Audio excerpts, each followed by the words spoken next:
Avis vascular centre, మన దేశంలోనే the best varicose vein hospital.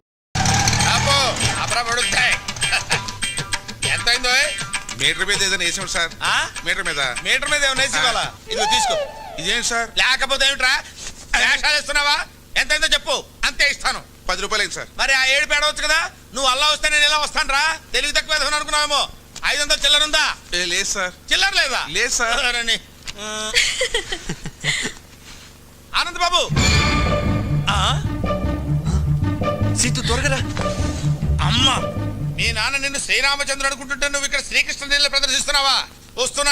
వస్తున్నాను. ఒరేయ్, నువ్వు ఇక్కడే ఉండు. అలాగే. ఆనంద్ బాబు,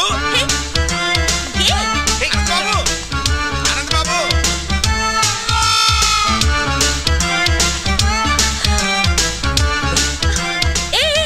ఏంటిదంతా? ఎవరైనా చెప్తాను పద. ఆయన శాస్త్రి గారని మా నాన్నకు బాగా పరిచయం. మరి ఇద్దరిని ఇలా చూసారంటే కలిసి తిరుగుతున్నాం అనుకుంటాడు. తిరుగుతున్నా అంటావేంటి? లవ్ చేసుకుంటున్నాం కదా. ఏదో ఒకట్లే నువ్వురా. అబ్బా, ఆనంద్ బాబు, మెట్లెక్కలేక వస్తున్నాను ఆయన. ఆగబోయా బాబు.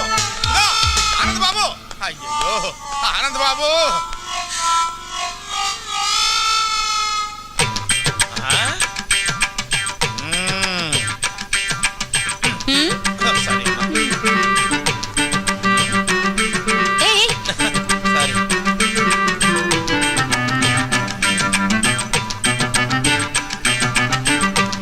బాబు, ఏం లేదు, ఇక్కడ ఏం చేస్తున్నారా అని.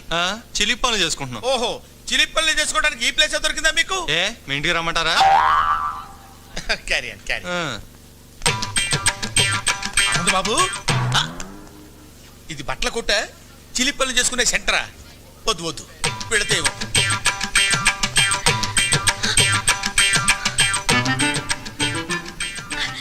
మళ్ళీ హక్ చేసుకోవా ప్లీజ్? అచ్చిపా. శాస్త్రి గారు. అయ్యో అమ్మా, అక్కడ దూరారా? వస్తున్నా.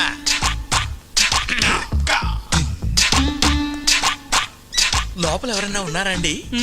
ఉన్నారు, లోపలికి రండి.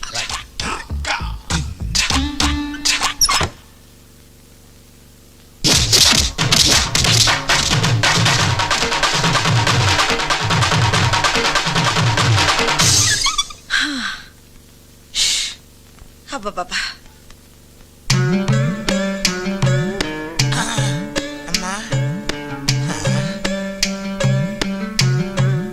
లోపల ఎవరైనా ఉన్నారా అని అడిగితే బతకటమే కాకుండా జేబులో ఉన్న 500 రూపాయలు కూడా కొట్టేసింది ఆయన. ఇప్పుడు ఎలాగా? రక్షించావు తల్లి.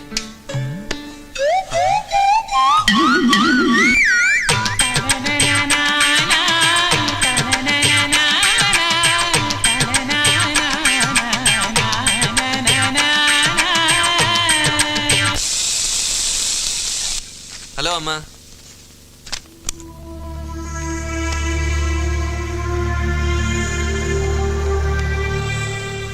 ఏంటమ్మా అలా ఉన్నావు?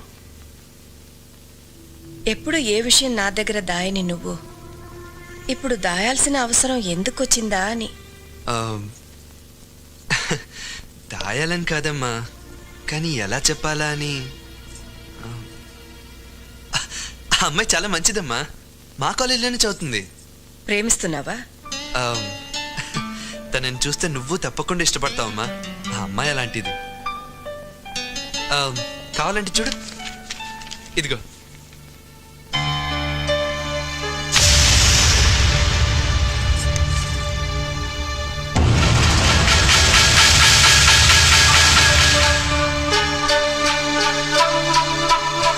ఇది వాళ్ళ అమ్మ బొమ్మ.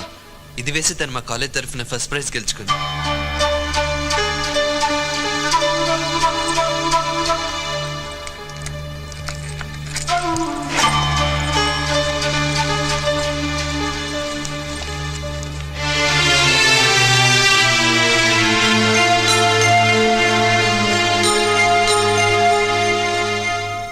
సీత,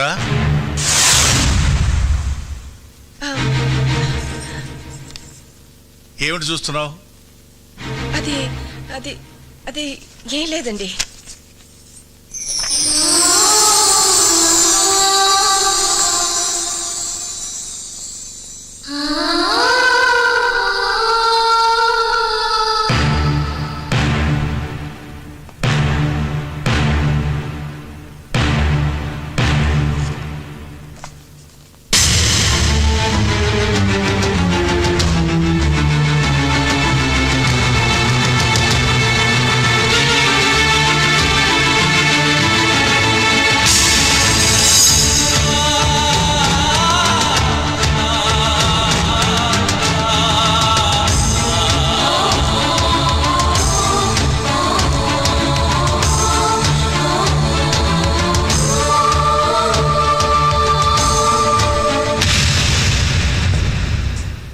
జీవితంలో నేను ఒకే ఒకసారి తల వంచాను, అది నీ మెళ్ళలో తాళి కట్టడానికి. కానీ నీ కూతురు నన్ను జీవితాంతం తలెత్తుకునేవ్వకుండా చేసింది. దాని జ్ఞాపకాలు నన్ను వెంటాడకూడదని, అది చేసిన అవమానాన్ని శివుడు విషాన్ని కంటలో దాచుకున్నట్టు నేను దాచుకోలేనని నీకెన్నోసార్లు చెప్పాను. నా మాటకు ఎంత గౌరవం ఇచ్చావో ఇప్పుడు తెలిసింది. ఈ దేశంలో పుట్టిన ఆడది భగవంతుడి కంటే భర్తకే ఎక్కువ గౌరవం ఇస్తుందంటారు. అది అబద్ధమని నువ్వు రుజువు చేశావు.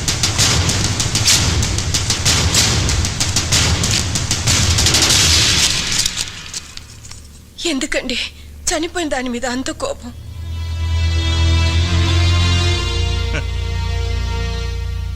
నేనింకా బ్రతికే ఉన్నానుగా.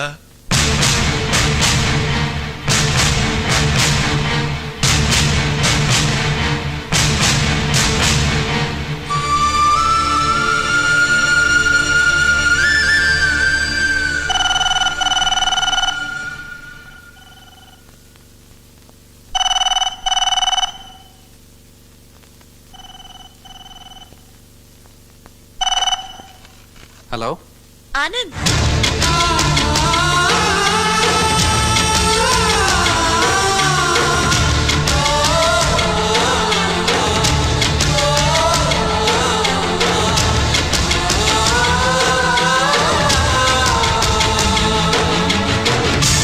ఏమేవ్ వంట అయిందా? అవలేదన్నమాట.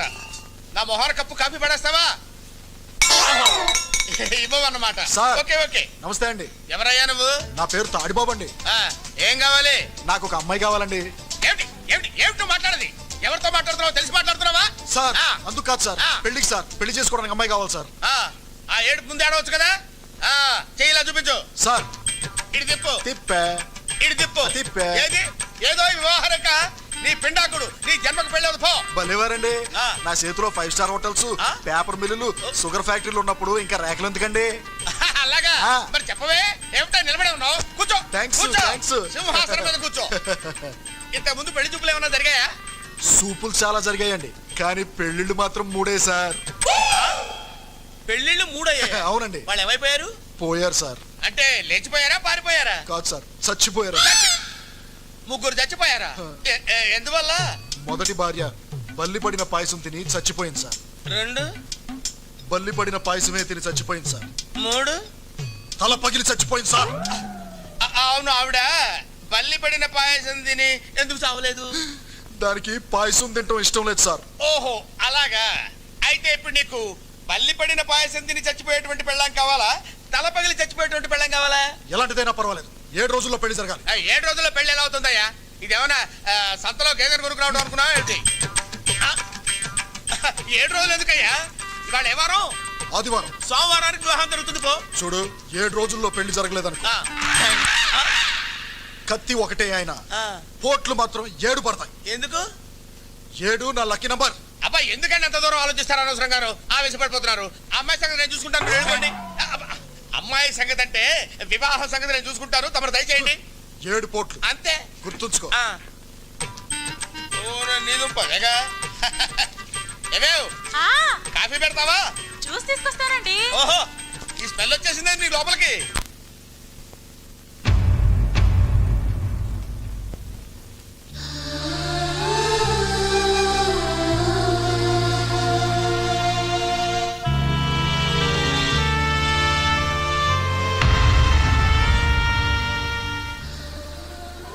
సీతు వాళ్ళ అమ్మ ఫోటో చూడగానే నాన్నగారికి అంత కోపం ఎందుకు వచ్చిందమ్మా? ఇది ఎవరనుకున్నావురా? ఈ ఇంటి దీపం, మా వరాల తల్లి. ఆయన్ని బాధ పెట్టి నాకు కడుపు కోత మిగిల్చి వెళ్ళిపోయింది. అసలు ఏం జరిగిందమ్మా? సీతు వాళ్ళ నాన్న ప్రసాద్ ఒకప్పుడు మన దగ్గర పనిచేసే గుమస్తా కొడుకు. అతను తండ్రి చనిపోతే మన ఇంట్లో పని చేయడానికి వచ్చాడు. ఎరా చదువుకుంటావా, పని చేస్తావా? చదువుకుంటానండి. అయ్యా, వాడి చిన్నపిల్లాడు, వాడికేం తెలీదు. ఏదైనా పనిపించండి అయ్యా. ఏ వయసులో చేయాల్సిన పని ఆ వయసులో చేయాలి. వీడిని నేను చదివిస్తాను. అలా అతన్ని చదివించి పెంచి పెద్దవాడిని చేసి ఆఖరికి పెళ్లి సంబంధం కూడా నిశ్చయిస్తే మొట్టమొదటిసారి ఆయనకు ఎదురు తిరిగాడు.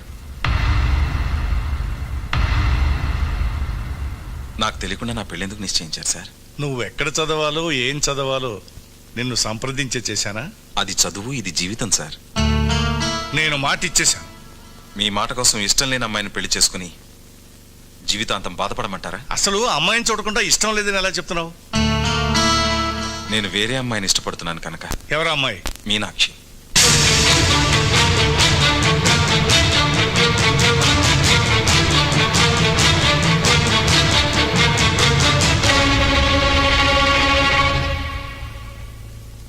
ఆ మాటలకు మీ నాన్నగారికి కోపం వచ్చింది.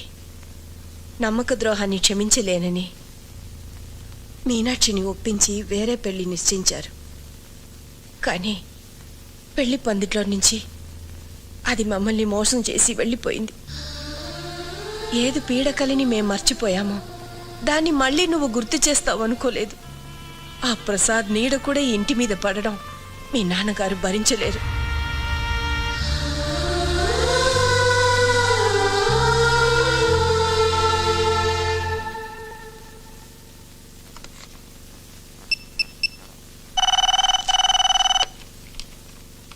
హలో,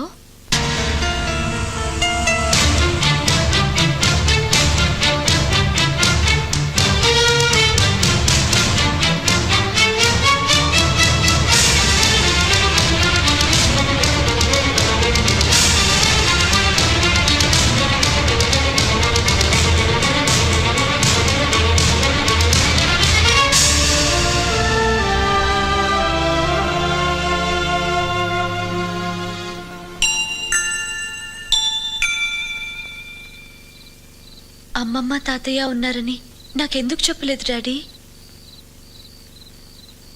మనల్ని మర్చిపోయిన వాళ్ళ గురించి మనమెందుకమ్మా గుర్తు చేసుకోవడం?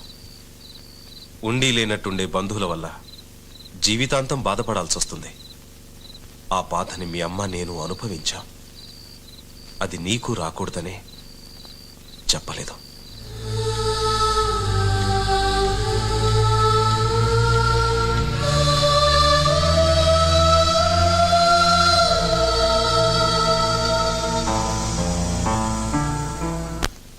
మీ నాన్నతో చెప్పే వచ్చావా? మీరు ఇష్టపడితే మిమ్మల్ని తీసుకెళ్ళడానికి వచ్చాను.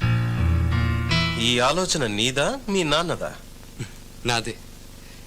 ఈ దేశంలో ఆడపిల్లని కన్నా ఏ తండ్రైనా మగపిల్లడింటికి రావడం ధర్మం అనుకుంటే వచ్చి మీ నాన్న కాళ్ళు పట్టుకోమంటావా? రేపెలాగో మీ వయసులో సగం ఉన్న అల్లుడి కాళ్ళు కడుగుతారు. సాంప్రదాయం పేరుతో ఆ పని చేయగలేంది మీకంటే పెద్దవారు. మీ వల్ల కూతుర్ని దూరం చేసుకున్న మా నాన్నగారు కాళ్ళు పట్టుకోవడంలో తప్పే ఉందండి. మీ కూతురు చనిపోయిందని ఫోన్ చేస్తే నా కూతురు చచ్చి 20 ఏళ్ళయింది, ఇప్పుడు చచ్చిందెవరో నాకు తెలీదు అని ఫోన్ పెట్టేశాడు.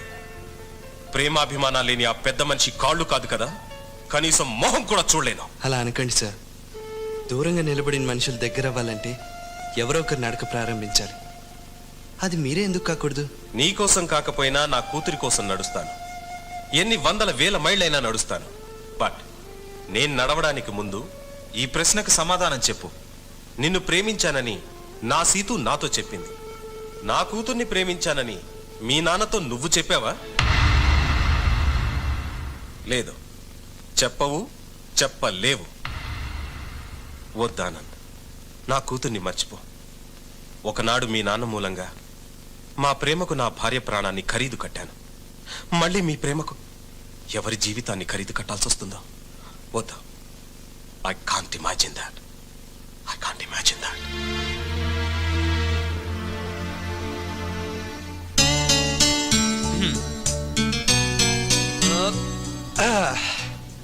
So 50% happy.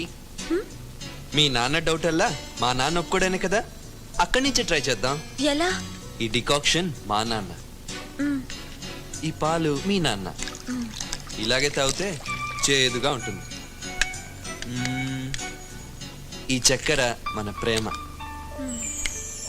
ఇప్పుడు తాగితే స్వీట్గా ఉంటుంది. వినడానికి చాలా స్వీట్ గానే ఉంది.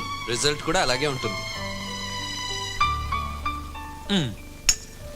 రేపు నువ్వు మా అమ్మని నాన్నని అంటే మీ అమ్మమ్మని తాతయ్యని ఓ రిసెప్షన్లో కలుస్తున్నాం.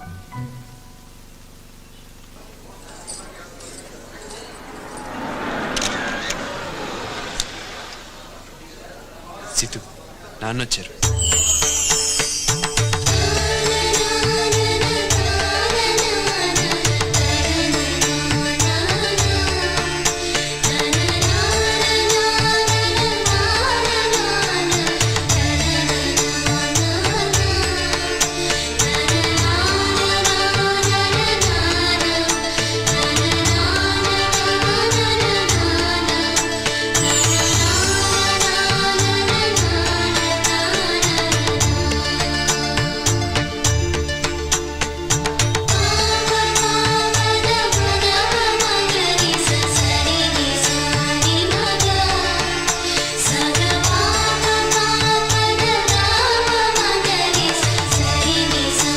చాలమ్మా.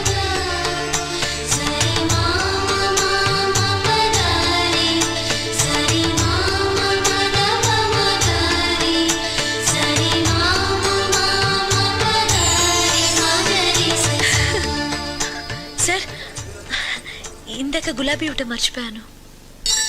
అయ్యో,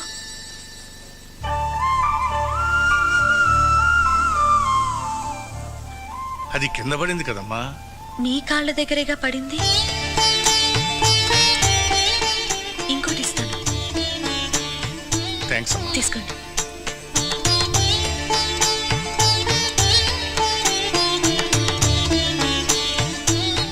కొంచెం ఎక్కువైనట్టుందే. ఆయన ఆవులిస్తే పేగులు ఎక్కటమే కాదు, కిడ్నీ లివర్ సైజులు కూడా కనిపెట్టగలరు. జాగ్రత్త. నేను ఇక్కడికి వచ్చింది తాతయ్య మనసులోకి వెళ్ళటానికి. ఆయన మనసును గెలుచుకుంటాను చూడు. Good good, carry on.